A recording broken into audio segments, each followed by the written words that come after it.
എല്ലാവർക്കും നമസ്കാരം. SYSന്റെ നേതാവ് മുസ്തഫ മുണ്ടുപാറ എന്നൊരാൾ ഈ കഴിഞ്ഞ ദിവസം കേരളത്തെ വിഭജിച്ച് മലബാർ കേന്ദ്രീകരിച്ച് ഒരു സംസ്ഥാനം രൂപീകരിക്കണം എന്ന ആവശ്യവുമായി രംഗത്ത് വന്നിരിക്കുകയാണ്. മലബാറിൻ്റെ വികസന പ്രക്രിയയ്ക്കുണ്ടായിട്ടുള്ള പിന്നോട്ടടി പരിഗണിച്ചുകൊണ്ടാണ് ഇത്തരത്തിൽ ഒരാവശ്യം തങ്ങൾ ഉന്നയിക്കുന്നത് എന്നാണ് കാലങ്ങളായി ഇത്തരം കൂട്ടർ പറഞ്ഞുകൊണ്ടിരിക്കുന്നത്.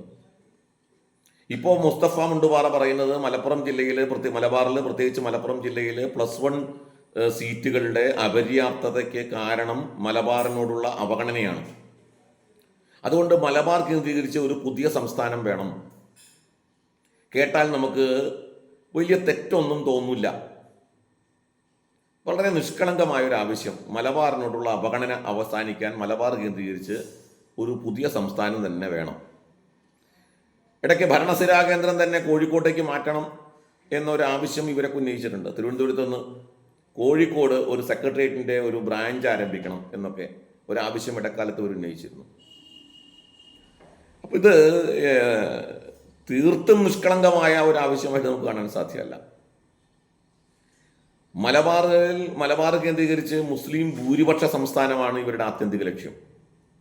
അങ്ങ് വടക്ക് ജമ്മു കാശ്മീരുണ്ട്, മുസ്ലിം ഭൂരിപക്ഷ സംസ്ഥാനം.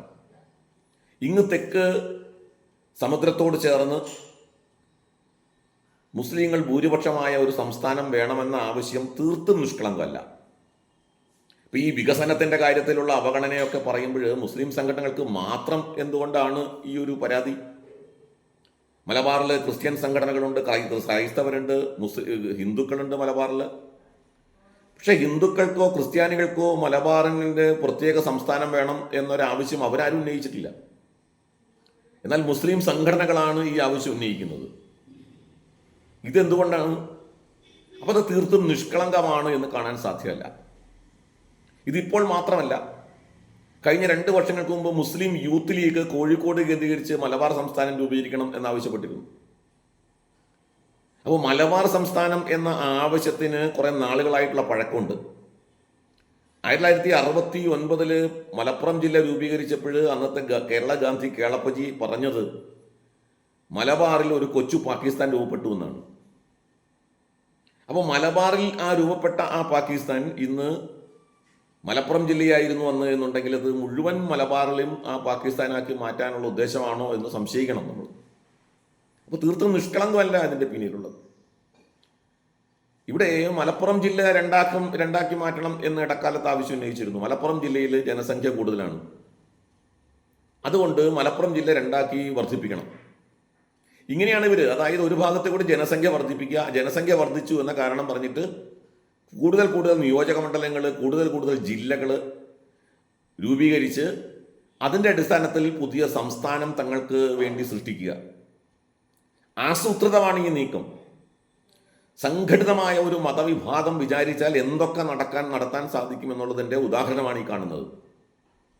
ജനസംഖ്യ ഒരു ഭാഗത്ത് വർദ്ധിപ്പിക്കുക, ജനസംഖ്യ വർദ്ധിച്ചതിൻ്റെ അടിസ്ഥാനത്തിൽ നിയോജക മണ്ഡലങ്ങൾ, പഞ്ചായത്തുകൾ, നിയോജക മണ്ഡലങ്ങൾ ഒക്കെ അതിൻ്റെ പേരിൽ വർദ്ധിപ്പിക്കുക. നിയോജക മണ്ഡലങ്ങൾ വർദ്ധിക്കുന്നു എന്നതിൻ്റെ അടിസ്ഥാനത്തിൽ പുതിയ ലോക്സഭാ മണ്ഡലങ്ങൾ രൂപപ്പെട്ടു വരിക. അതിൻ്റെ അടിസ്ഥാനത്തിൽ കൂടുതൽ MP-മാർ, MLA-മാർ, അങ്ങനെ പൂർണ്ണമായും ഭരണ സംവിധാനത്തെ തന്നെ പിടിച്ചടക്കാൻ തക്ക രീതിയിലുള്ള ഒരു ആസൂത്രിതമായ ശ്രമം മലബാർ ഭാഗത്ത് നടന്നുകൊണ്ടിരിക്കുക. ഇപ്പോൾ തന്നെ ഈ കഴിഞ്ഞ സ്കൂൾ പ്രവേശന സമയത്ത് 1ാം ക്ലാസ്സിൽ ചേർന്ന കുട്ടികളുടെ എണ്ണത്തെ സംബന്ധിച്ച് നമ്മൾ കണ്ടു.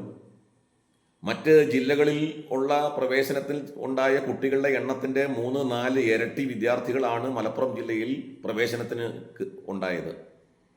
അപ്പോൾ ഇതൊക്കെ കാണിക്കുന്നത് എന്താണ്? ഒരു കാലത്ത് നമ്മൾ കേട്ടിട്ടുണ്ട്, സ്വാതന്ത്ര്യ സമരത്തിൻ്റെ അല്ലെങ്കിൽ വിഭജനത്തിൻ്റെ കാലത്ത് മലപ്പുറം ജില്ലയിൽ ഉയർന്ന മുദ്രാവാക്യമുണ്ട്, 8 അണയ്ക്ക് കത്തി വാങ്ങി കുത്തി വാങ്ങും പാകിസ്ഥാൻ എന്ന് പറഞ്ഞ കൂട്ടത്തിൽ ചിരിച്ചു നേടി പാകിസ്ഥാൻ, പൊരുതി നേടും ഹിന്ദുസ്ഥാൻ എന്ന മുദ്രാവാക്യവും അക്കാലത്ത് ഉയർന്ന മുദ്രാവാക്യങ്ങളാണ്.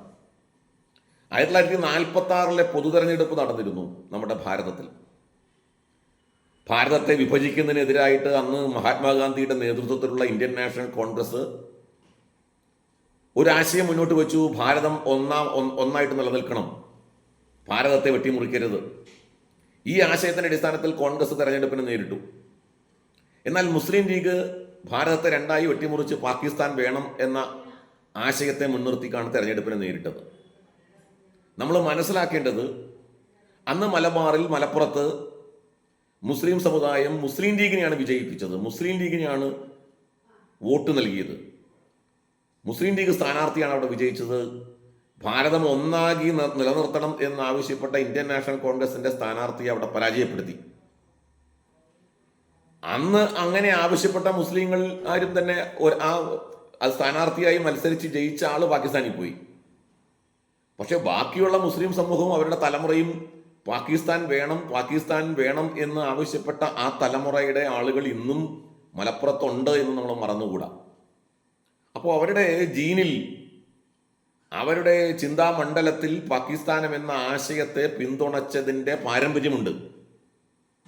ആ പൈതൃകം പേറുന്നവരാണ് അവർ.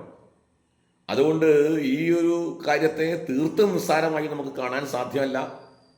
വളരെ ഗൗരവമായിട്ട് തന്നെ ഇത്തരം ചിന്താശക്തി അല്ലെങ്കിൽ ചിന്തിക്കുന്ന ആളുകൾ ഈ മലപ്പുറം ജില്ലയിൽ ഉണ്ട്, അവർക്ക് സ്വാധീനമുണ്ട്.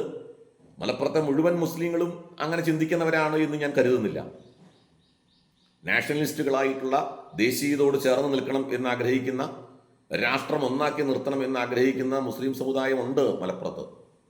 എന്നാൽ അവരെ പോലും നിശബ്ദരാക്കുന്ന തരത്തിലുള്ള തീവ്രവാദ മുസ്ലിങ്ങൾ മതപൗരോഹിത്യത്തിൻ്റെ കീഴിൽ, പുരോഹിതന്മാരുടെ കീഴിൽ ഈ തരത്തിൽ വിഭജന ചിന്തയോടുകൂടി, വിഘടനവാദത്തോടുകൂടി ചിന്തിക്കുന്നവരുണ്ട്.